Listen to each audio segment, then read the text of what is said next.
तो सुनिए पूज्य गुरुदेव जी के मुख कमल से, जिसमें परमात्मा कह रहे हैं कि आपने भगवान देखा नहीं।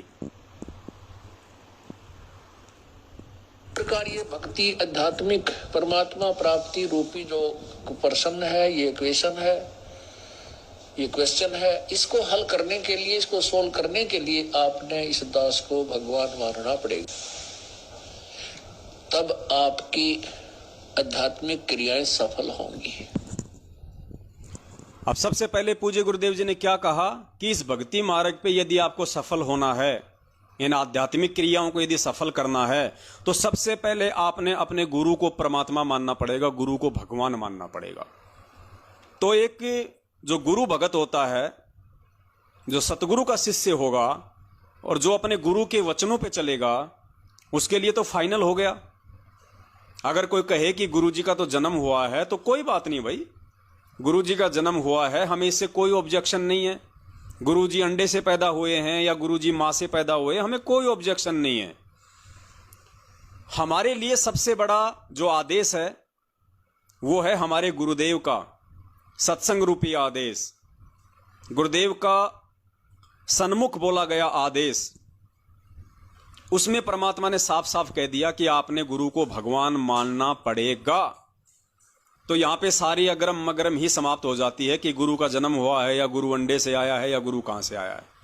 गुरु भगवान मतलब गुरु परमात्मा, गुरु बंदी छोड़। और बंदी छोड़ का सबसे पहला लक्षण, भगवान का सबसे पहला लक्षण होता है कि भगवान कभी किसी मां के गर्भ से नहीं आता। परमात्मा अजन्मा होता है, परमात्मा स्वयंभू है, परमात्मा प्रकट होता है। तो हमने इसी डेफिनेशन को लेके चलना पड़ेगा।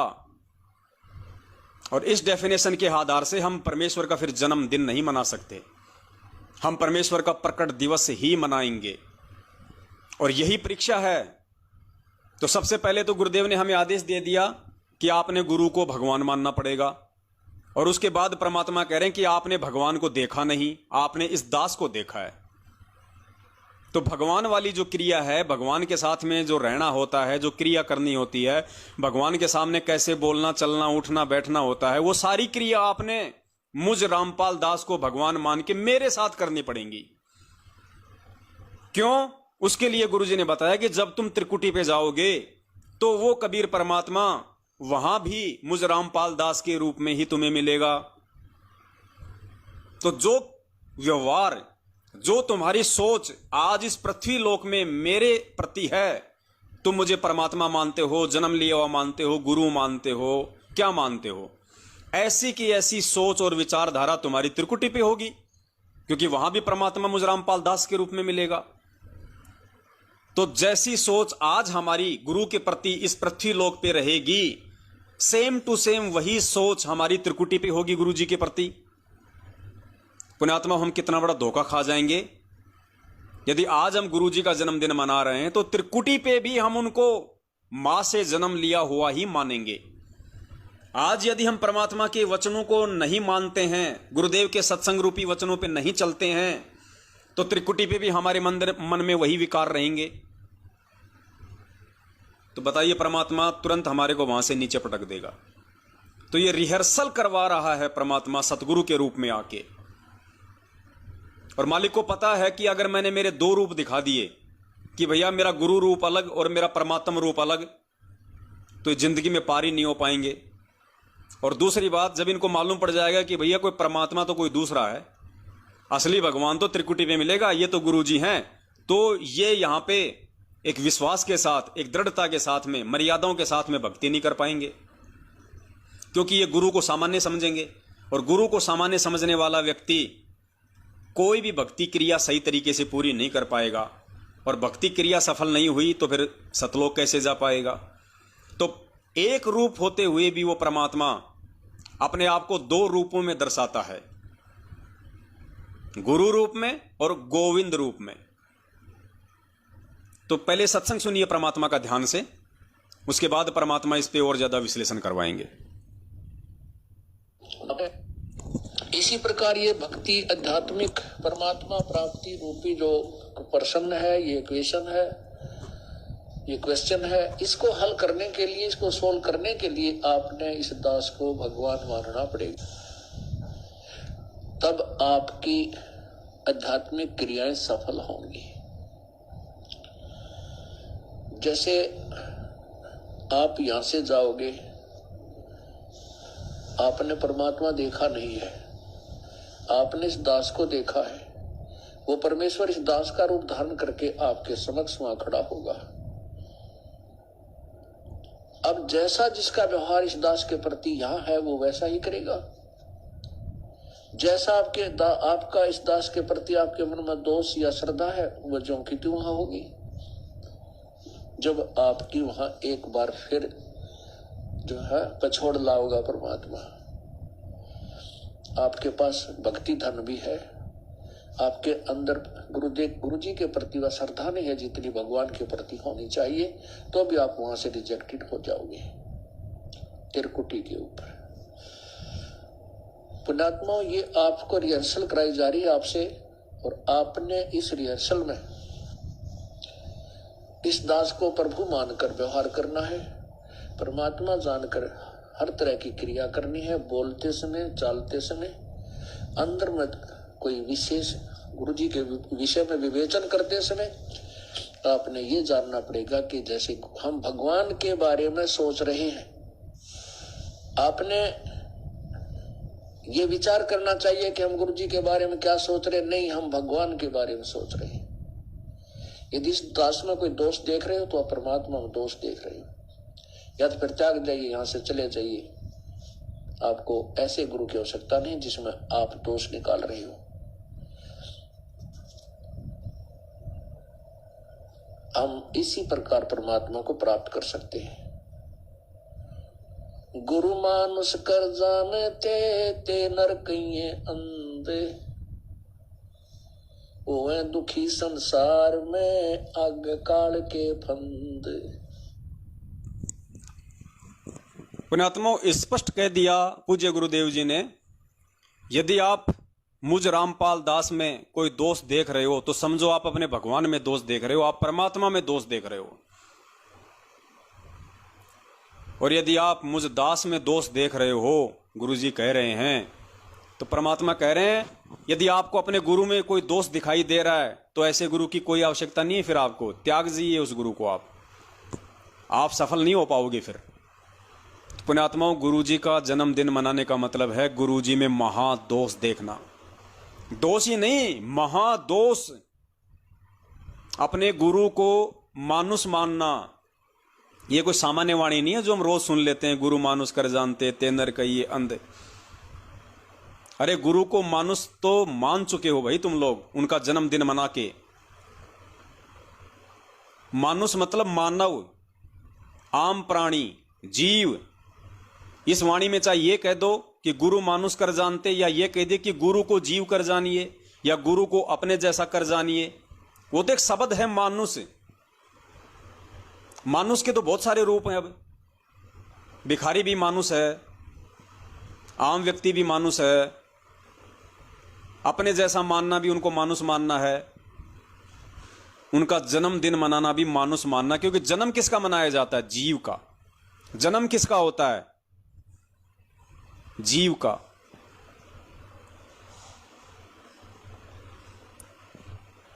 और आपने उसी भगवान का जन्मदिन मना दिया तो आपने अपने गुरु को मानुष मान लिया।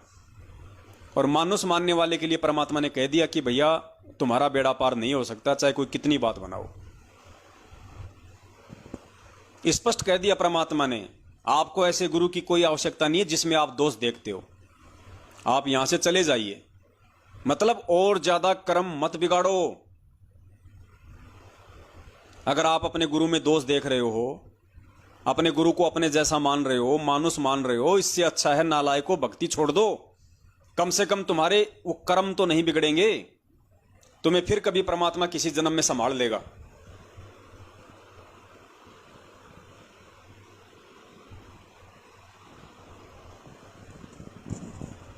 और गुरुदेव कह रहे हैं कि तुमने भगवान को देखा नहीं, तुमने इस दास को देखा है, और भगवान तुम्हें त्रिकुटी पे मिलेगा इस दास के रूप में। पुण्यात्माओं बताइए, तो सही कह रहे हैं परमात्मा कि तुमने भगवान नहीं देखा। यानी ये जो कागज की जो फोटो है कबीर जी दाढ़ी मूछ वाली, ये भगवान की फोटो नहीं है।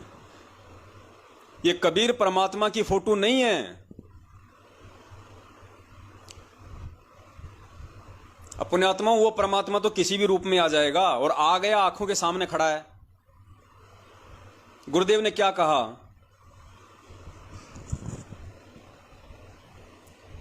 परमात्मा कहते हैं एक सत्संग में कि 650 साल पहले वाले भगवान की तो शकल तुम जानते नहीं, और वो भगवान आज आ जाए तो आज तुम उसको भगवान मानोगे नहीं, तो बात कैसे बनेगी? यानी भगवान है कौन? अगर तुम्हें लगता है कि 650 साल पहले कबीर परमात्मा आए थे, तो तुम्हें उनकी शकल का तो पता नहीं वो कैसे थे। 650 साल पहले तुम्हें तुम्हारे दादा परदादा की शकल ध्यान नहीं है। 650 साल पहले आए भगवान की शकल तुम्हें कौन बताएगा? ना उस समय कोई वो कैमरा था, ना कोई टीवी था, ना कोई वीडियो रिकॉर्डिंग करने का साधन था। तो गुरुजी कह रहे हैं कि 650 साल पहले भगवान आए, तुम्हें उसकी तो शकल याद है नहीं, और आज वो भगवान आ जाए उसको तुम भगवान मानोगे नहीं, तो फिर बात कैसे बनेगी? सुनिए परमपिता परमेश्वर के मुख कमल से।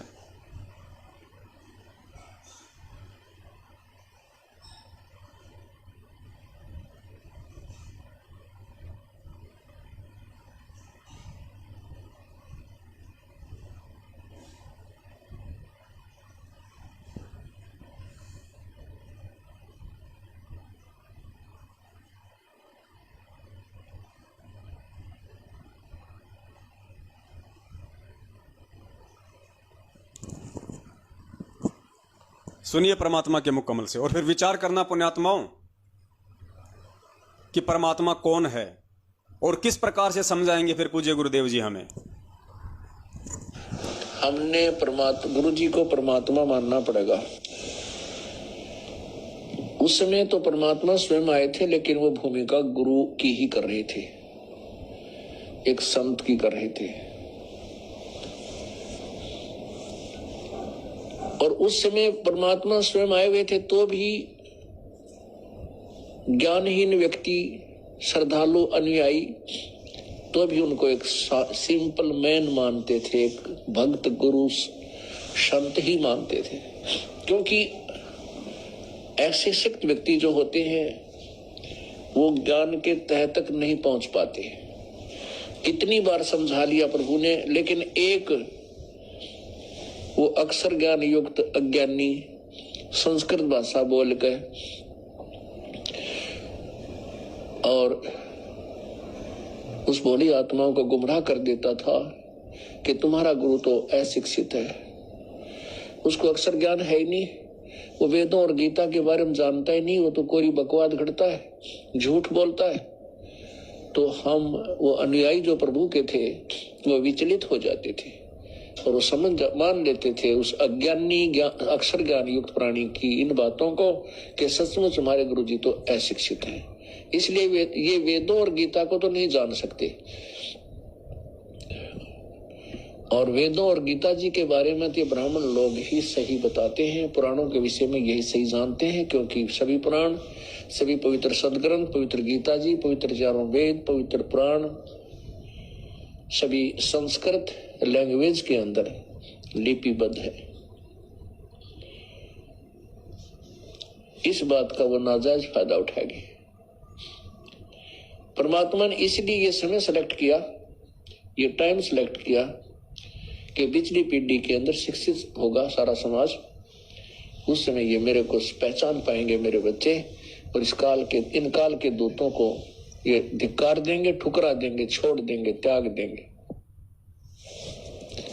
गुरु मानुष कर जानते ते नर कहिए अंध, ओए दुखी संसार में आगे यम के फंद। स्पष्ट कह रहे हैं परमात्मा गुरु जी को परमात्मा कि उस समय वो नकली धर्म गुरु नाजायज फायदा उठा गए हमारी अज्ञानता का, ज्ञानहीनता का, अक्षर ज्ञानहीनता का। तो पुण्यात्माओं, क्या आप चाहते हो कि आज भी ये सतलोक आश्रम मैनेजमेंट हरियाणा और दुनिया वाले शिक्षित होने के बावजूद, अक्षर ज्ञान युक्त होने के बावजूद हमारी मूर्खता का फायदा उठाएं नाजायज? क्या आज भी आप चाहोगे चंद सत्सेवकों को छोड़ के 70% संगत की मूर्खता का नाजायज फायदा गुरुजी को मानुष समझ के गुरुजी का जन्मदिन मनवा के काल भगवान ने मैनेजमेंट के माध्यम से उठा लिया।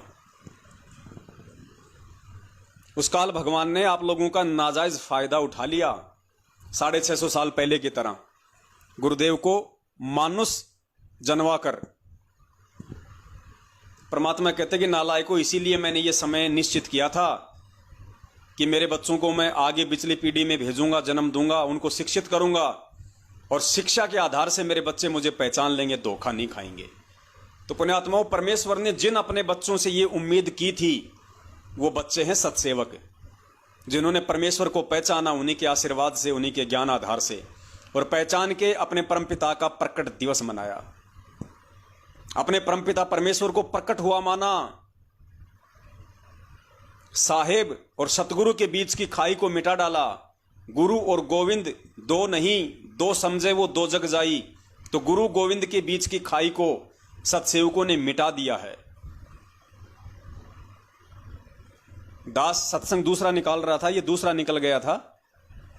अब सुनिए परमात्मा का वो सत्संग जिसमें गुरुदेव स्पष्ट कह रहे हैं कि 650 साल पहले जो परमात्मा आए थे उनको तो तुम जानते नहीं, कैसे उनकी रूप था, कैसा रंग था, कैसी उनकी शकल थी, और आज वो भगवान आ जाए तो आज उसको तुम भगवान मानो नहीं, तो भैया फिर बात बनेगी कैसे?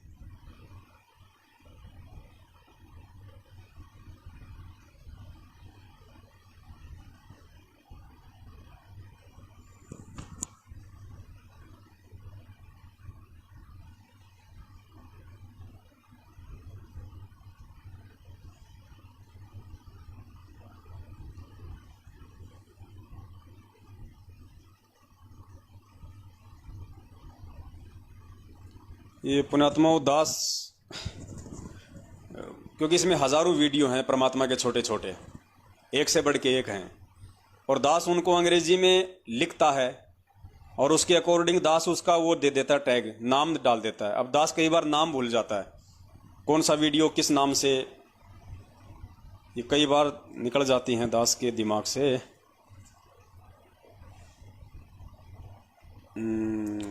दास को इसमें लैपटॉप में निकालना पड़ेगा, शायद इसमें मैंने डाला नहीं हो। शॉर्ट वीडियो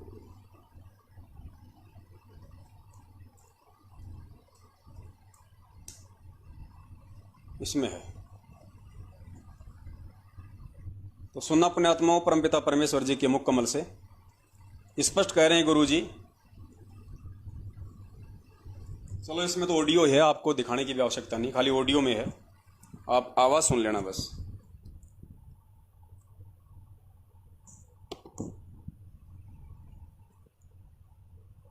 यदि इस दास के स्थान पर आज कबीर परमेश्वर भी आ जाते,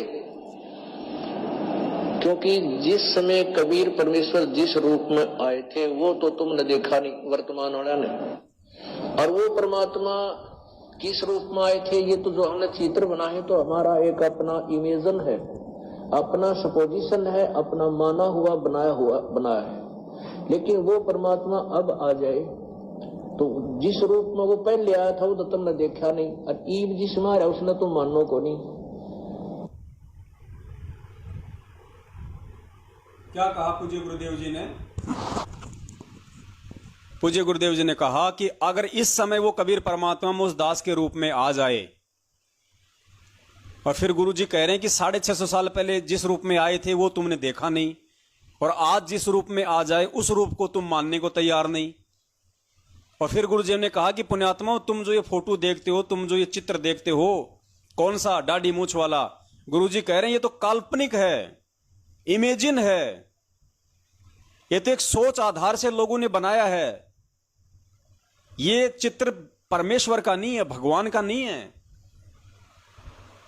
इसलिए दास मना करता है कि पुण्यात्माओं, एक समय तक ठीक था, हमने इस चित्र को भगवान मानना, हमारे लिए वो जरूरी था, और पूज्य गुरुदेव जी के लिए भी एक समय तक, जब तक कि हमें ये ज्ञान नहीं था अच्छे से, तब तक इस चित्र को ही कबीर जी कह के पुकारना जरूरी था। लेकिन जब हमें ज्ञान दे दिया परमात्मा ने, हमें परमेश्वर ने अपनी पहचान करवा दी, कि भैया उस चित्र से बाहर निकल के मैं खुद तुम्हारे सामने आ चुका हूं। अब वो चित्र तुम्हें कुछ नहीं देने वाला, तुम्हारा कोई भला नहीं करने वाला, तुम्हें कोई सत्संग सुनाने वाला नहीं है वो चित्र। अब तो कम से कम जिंदा रूप में तुम्हारी आंखों के सामने खड़े कबीर परमात्मा को पूजो। या आज भी तुम इतना ज्ञान लेने के बाद भी 27 साल कम नहीं होती है, गधे को गीता पढ़ाई जाए तो स्वर्ग चला जाए।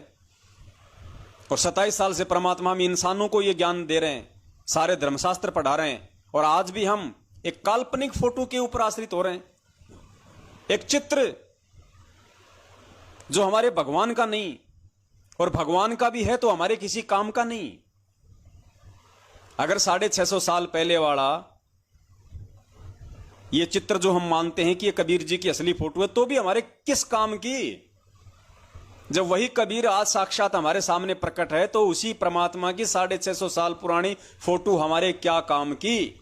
हम क्यों उस फोटो का जून के महीने में प्रकट दिवस मनाएं? उस फोटो को क्यों हम अपने घर में रखें? अगर फोटो को हम घर में रखेंगे, दरबार में रखेंगे, तो हमारी सुई जाएगी दो पे। जब हमारा परमात्मा एक है, हमारा इष्ट एक है, हमारा गुरु एक है, तो दूसरे को घर में रखने का फायदा क्या? जब भी उसको देखोगे आपका ध्यान डाइवर्ट होगा, आपका प्यार बटेगा, आपकी आस्था बटेगी।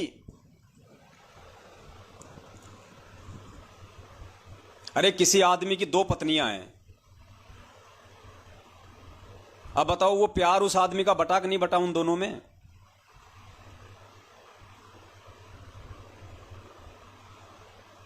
पुण्यात्माओं, इसीलिए परमात्मा बार बार हमें समझाते हैं कि आत्मा का एक पति है, 2 पति नहीं है। और स्पष्ट कर दिया गुरुदेव ने इस कागज की दाढ़ी मूंछ वाली फोटो के विषय में कि ये तो काल्पनिक है। काल्पनिक मतलब ये तो मन की सोची हुई बात है। भगवान का ऐसा रूप नहीं था, भगवान का ऐसा चित्र नहीं था। जब कबीर परमात्मा आए तो इस चित्र में नहीं आए। ये तो बनाते बनाते बनाते बनाते आप गूगल पे जाके देखो, कबीरदास के नाम से कबीरदास की फोटो इमेज आपको 50 प्रकार की मिल जाएंगी। किसी में काली दाढ़ी है, किसी में सफेद दाढ़ी है, किसी में बूढ़ा है, किसी में जवान है, किसी में पूरे कपड़े पहन रखे हैं, किसी में खाली लंगोटा सा पहन रखा है। आपको 50 प्रकार की फोटो मिल जाएंगी, क्योंकि बार बार बार बार बार बार हमें उसी फोटो को हमारे सामने पेश किया जा रहा है, तो हमें लगता है कि यही भगवान है। अब जैसे ये तो चलो 650 साल पुरानी बात हो गई पुण्यात्माओं। आप लोग रामायण देखते हो, रामायण तो कब बनी है? ये 20-30 साल पहले बनी थी। ये 20-30 साल पहले रामायण बनी है, और 20-30 साल में लोग उस त्रेता युग वाले रामचंद्र जी को तो भूल गए, वो कैसा था कैसा नहीं था। और वर्तमान में जिसने रामायण बनाई है, जो राम जो बना हुआ है, लोग अपने घरों में उसकी फोटो लगाने लग गए। उसको देखते लोगों को याद आ जाता कि राम, श्री राम, भगवान राम। अब बताओ, वो भगवान राम 30 साल पहले वो रामायण बना के आज वो बीड़ी सिगरेट पी रहा होगा, आज वो राजनीति में उतर रहा होगा, आज वो अपने काम धंधे में बिजी होगा। उसके बाद तो पता नहीं उसने कितनी और फिल्में बना दी, जिसमें उसने डाकू का रोल भी कर दिया, जिसमें उसने गुंडे का रोल भी कर दिया, जिसमें उसने साधु का रोल भी कर दिया, जिसमें उसने भिखारी का रोल भी कर लिया। लेकिन लोगों की सोच जो है अज्ञानता के कारण उस व्यक्ति को देख के ये बनी हुई है कि ओ राम जय हो जय हो। कई तो टीवी के आगे ही दंडोत मार देते हैं कि जय हो भगवान श्री राम की, अयोध्यापति पुरुषोत्तम भगवान की जय। बताओ, ये है हमारी मानवीय बुद्धि का स्तर। अब बताओ, 30 साल में हमने उस व्यक्ति को, जिसने वैसी पता नहीं सैकड़ों फिल्में बनाई हैं, उसको आज हमने भगवान मान लिया, श्री राम मान लिया, और आज हम उसकी फोटो को अपने घरों में लगा रहे हैं। ये तो 650 साल पुरानी बात हो गई, ये तो नस नस में समा गई। तो पुण्यात्माओं, नस नस में जो अज्ञानता हमारे समाई हुई है, उसको ज्ञान आधार से बाहर निकालने के लिए ही परमात्मा आता है। तो इस फोटो का, दाढ़ी मूंछ वाली फोटो का, और पुण्यात्माओं ये अंतिम समय चल रहा है, ध्यान रखना, परमात्मा बार बार मौका नहीं देगा। अगली बार जून में यदि किसी ने इस दाढ़ी मूंछ वाली फोटो को भगवान मान के यदि इसका प्रकट दिवस मना दिया, पुण्यात्माओं माफी नहीं है परमात्मा के घर में, बिल्कुल 1% भी इतने मौके नहीं देगा भगवान। ज्ञान दे दिया, समझ दे दी, बुद्धि दे रखी है, अब भी यदि गलती करेंगे परमात्मा क्षमा नहीं करेगा। तो हम सत्सेवकों ने तो भूल के भी इस फोटो का प्रकट दिवस मनाने की तो सोचनी भी नहीं है, वरना उसी समय आत्मा के दो पति बना लेंगे। हमने तो अपने घर में भी इस फोटो को नहीं रखना है। अगर किसी के दरबार में अगर ये फोटो लगी हुई है जिसमें नीचे गुरुजी हैं, ऊपर दाढ़ी मूंछ वाली फोटो है, जो गुरु गोविंद की फोटो होती है लाल लाल, पुण्यात्माओं सह सम्मान उस फोटो को वहां से हटा लो, सह सम्मान हटा लो वहां से, बहते हुए जल में प्रवाह कर दो उस फोटो को, या कहीं रख दो एकांत में, कोई दिक्कत नहीं। या इनके फर्जी नामदान केंद्रों पे दे आओ, या किसी दूसरे भगत को दे दो कि भैया ले ले, तेरे को फोटो चाहिए तो। हमारा भगवान हमारे हृदय में है, हमारे मन मंदिर में है, और घर पे भगवान की फोटो लगाएंगे, अकेले के लगाएंगे, केवल पूज्य गुरुदेव जी की फोटो लगाएंगे और किसी की फोटो नहीं लगाएंगे। ना हमारा गरीबदास जी से कोई लेना देना है, ना हमारा चितानंद जी महाराज से कोई लेना देना है, ना हमारा स्वामी रामानंद जी महाराज से कोई लेना देना है। हमें जो जड़ थी, जो मूल है, वो हमें मिल गया, और परमेश्वर ने हमें समझा दी वो सारी बातें। गरीबदास जी की फोटो का सहारा, रामानंद जी की फोटो का सहारा, दाढ़ी मूंछ वाली कबीर जी की जाने समझे जाने वाली फोटो का सहारा, ये भगत को उस समय तक जरूरी है जब वो इस भक्ति मार्ग पे जुड़ता है नया नया, क्योंकि उसे ज्ञान नहीं होता इतना। अचानक से उससे अगर ये बातें बताई जाएंगी तो वो स्वीकार नहीं कर पाएगा।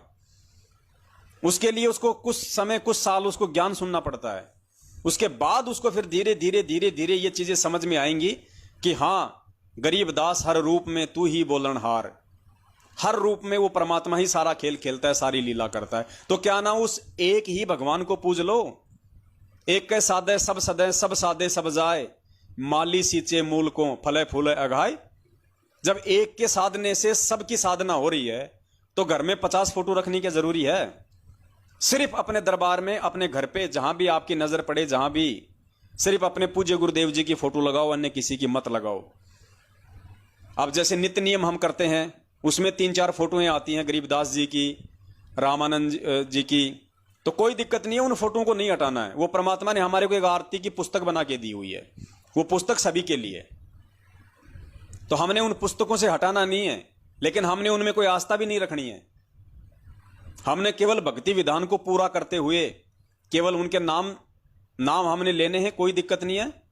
जैसे हम सुबह सुबह हम लोग नित्य नियम करते हैं, सबसे पहले बोलते हैं बोलो सतगुरुदेव जी की जय। सबसे पहले अपने गुरुदेव की जय बोलो। अपना गुरु कौन है? कबीर परमात्मा है। वास्तविक नाम अपने गुरुदेव का है कबीर देव। आज संत रामपाल जी महाराज जी के रूप में है, सतगुरु के चोले में है, लेकिन उस कबीर नाम से पहले आज हमने सतगुरु की जय बोलनी है, अपने पूज्य गुरुदेव जी की जय बोलनी है, संत रामपाल जी महाराज जी की जय, बंदी छोड़ सतगुरु रामपाल जी भगवान की जय। उसके बाद में आपने कबीर जी की जय बोलनी है, क्योंकि वो कबीर नाम जो है बाद में है, पहले उसी कबीर परमात्मा का वो नाम हमारे लिए ज्यादा महत्व रखता है, जिस रूप में वो कबीर परमात्मा आज धरती पे प्रकट हैं। तो हमारे लिए उस कबीर जी की फोटो से, उस कबीर जी के नाम से, यदि सबसे महत्वपूर्ण कोई नाम है तो हमारे गुरुदेव का नाम है। सबसे महत्वपूर्ण यदि कोई स्वरूप है तो हमारे गुरुदेव का स्वरूप है। उसके बाद में उस नाम की जय बोलनी है, केवल इन पुस्तकों में, बाकी कोई मतलब नहीं हमारा। सुनो एक बार दोबारा ध्यान से, खुद गुरुजी इस फोटो को रिजेक्ट कर रहे हैं। और पुण्यात्माओं, ये बातें आज से पहले हमें समझ में क्यों नहीं आ रही थी? क्योंकि आज से पहले यदि ये बातें गुरुदेव भी गहराई से बताते, या और कोई भगत भाई इस पवन दास की जगह यदि कोई आ जाता संगत में परमात्मा की दया से, और यही बातें जो आज परमात्मा साध संगति के माध्यम से बुलवा रहे हैं, यही बातें यदि आज से 5 साल पहले कोई बोलता, पुण्यात्माओं, हमारे गले ये बातें नहीं उतरती। क्योंकि उस समय तक हम लोग नीचे से भक्ति से परिपूर्ण नहीं थे, यानी इन चीजों को समझने के लायक हमारी भक्ति नहीं बनी थी।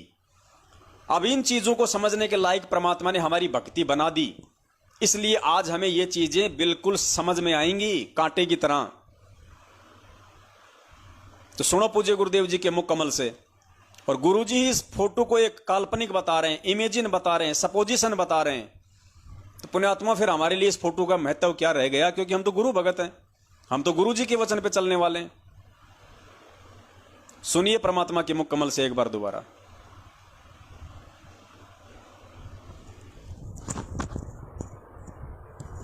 यदि इस दास के स्थान पर आज कबीर परमेश्वर भी आ जाते,